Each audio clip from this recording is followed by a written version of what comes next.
Hola. Bienvenidos a una nueva aventura literaria. En esta ocasión, les dejo información del libro Las 48 leyes del poder. Autor: Robert Greene. Género: literatura de no ficción. Tema: autoayuda. Editorial: Viking Press. Fecha de publicación: 1998. Páginas: 452. Las 48 leyes del poder es el primer libro del escritor estadounidense Robert Greene, publicado originalmente en 1998. El libro es una especie de guía diseñada para mostrarle al lector cuáles son las cualidades personales que se deben de tener para alcanzar el poder en términos sociológicos, un método práctico para todo aquel que quiera conseguir el poder, observe el poder, o tenga que defenderse del poder. La obra contiene temas y elementos del Príncipe de Nicolás Maquiavelo y ha sido comparado con el clásico de Sun Tzu, El arte de la guerra.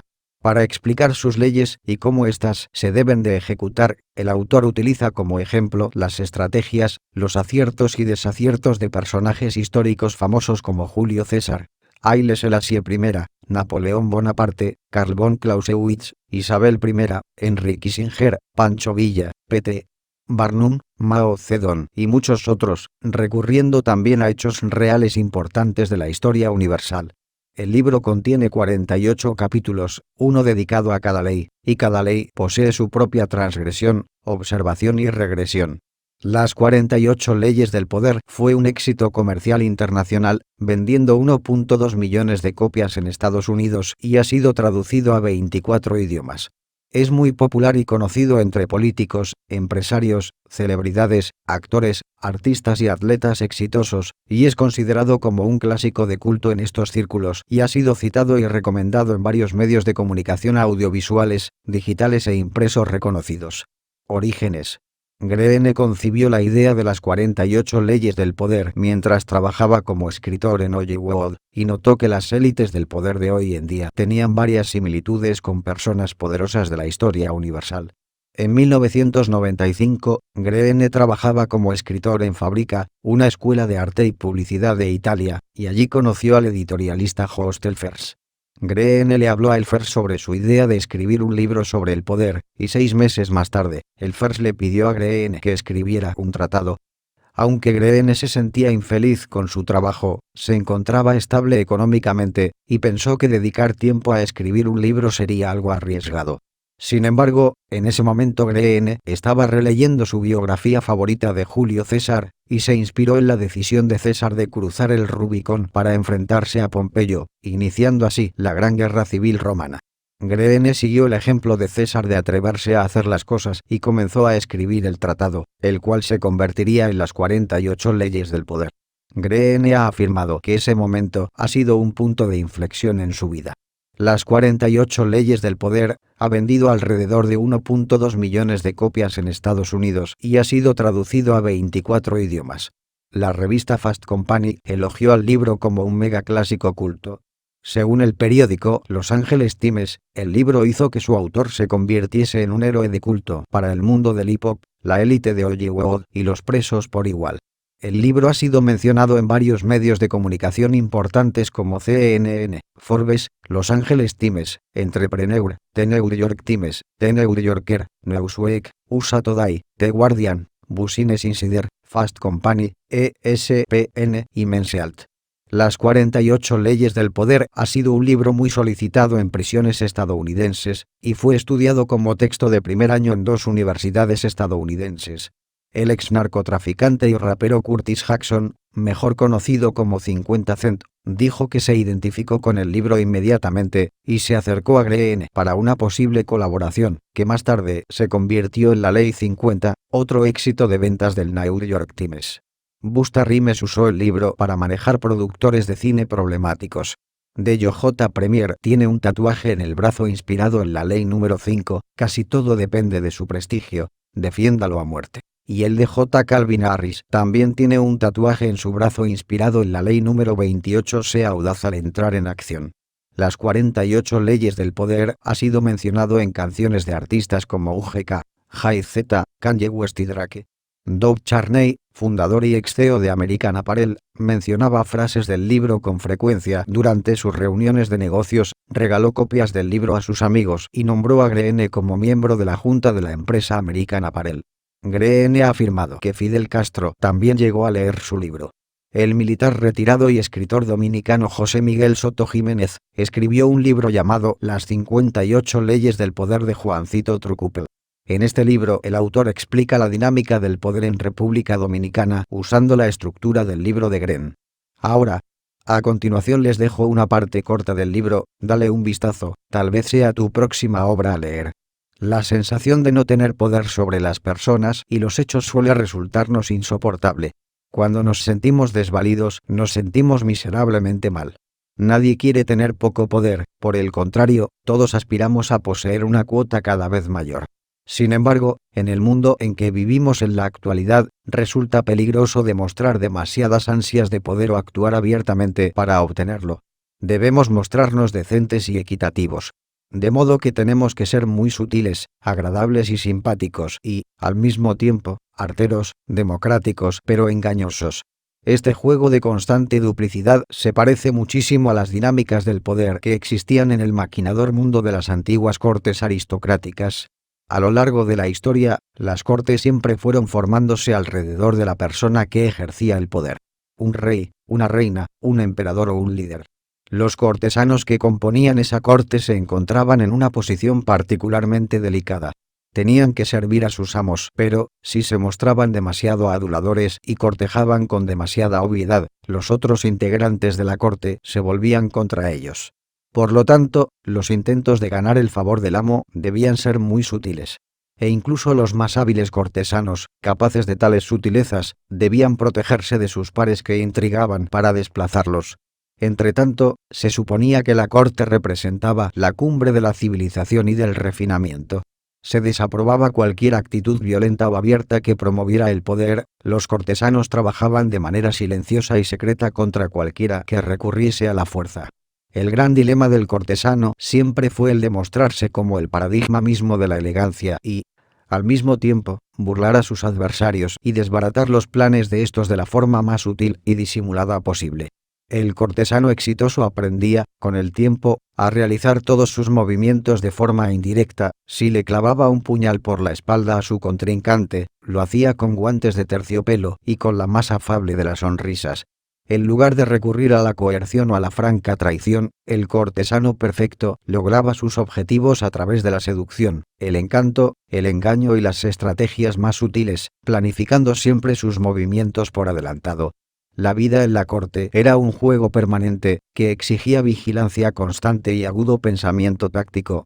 Era una guerra civilizada. Hoy en día encontramos una paradoja similar a la del cortesano del Renacimiento. Todo debe aparecer civilizado, decente, democrático y logrado a través del juego limpio. Pero si nos atenemos en forma excesivamente estricta a estas pautas, si las tomamos demasiado al pie de la letra, seremos aplastados por aquellos, de entre quienes nos rodean, que son menos ingenuos que nosotros. Como dijo el gran diplomático y cortesano del Renacimiento, Nicolás Maquiavelo, todo hombre que intente ser bueno todo el tiempo terminará arruinado entre la gran cantidad de hombres que no lo son. La corte se consideraba el pináculo del refinamiento, pero debajo de esa brillante superficie hervía un caldero de oscuras emociones. Ambición, envidia, deseo, odio. También nuestro mundo actual se considera el pináculo de la equidad y la justicia, pero son las mismas oscuras emociones de siempre las que laten dentro de cada individuo. El juego es el mismo. Por fuera hay que simular respeto y cortesía, mientras que por dentro, salvo que usted sea un necio, deberá aprender rápidamente a ser prudente y seguir el consejo de Napoleón. Cubre tu mano de hierro con un guante de terciopelo. Si, al igual que el cortesano de otros tiempos, usted logra dominar el arte del juego indirecto, aprendiendo a seducir, encantar, engañar y maniobrar sutilmente a sus adversarios, accederá al pináculo del poder. Logrará que la gente se doblegue a su voluntad, sin darse cuenta de sus maniobras, y, al no darse cuenta, tampoco le opondrán resistencia ni alimentarán resentimiento contra usted. Para algunos, la idea de desarrollar en forma consciente los juegos del poder, aunque se lo haga de manera indirecta, resulta malvada, antisocial, un recuerdo del pasado. creen que pueden salir del juego, comportándose de una manera que no tiene nada que ver con el poder. Es necesario cuidarse de ese tipo de personas porque, mientras hacia afuera expresan esas convicciones, por dentro suelen ser los más adictos participantes del juego del poder. Utilizan estrategias que disimulan con habilidad la naturaleza de la manipulación que están ejerciendo. Esos individuos suelen hacer gala de su debilidad y de su falta de poder, como si se tratase de una virtud moral. Pero quienes de veras carecen de poder no muestran su debilidad con el fin de ganar simpatía o respeto. Cuando se hace marcada ostentación de las propias debilidades, en realidad se está utilizando una estrategia muy eficaz, sutil y engañosa del juego del poder. Véase Ley 1 sobrescrito 22, táctica de la capitulación. Otra estrategia del individuo que, supuestamente, no se dedica a buscar con afán el poder consiste en exigir la igualdad en todas las áreas de la vida. Según esas personas, todos debieran recibir el mismo trato, sea cual fuere su posición y su fuerza. Pero si, para evitar el tinte con que suele marcar el poder, se intenta tratar a todos por igual, de modo equitativo, se comprueba que existen personas que hacen determinadas cosas mejor que los demás. Tratar a todos por igual equivale a ignorar sus diferencias, y por ende elevar al menos capaz y rebajar a quienes se destacan.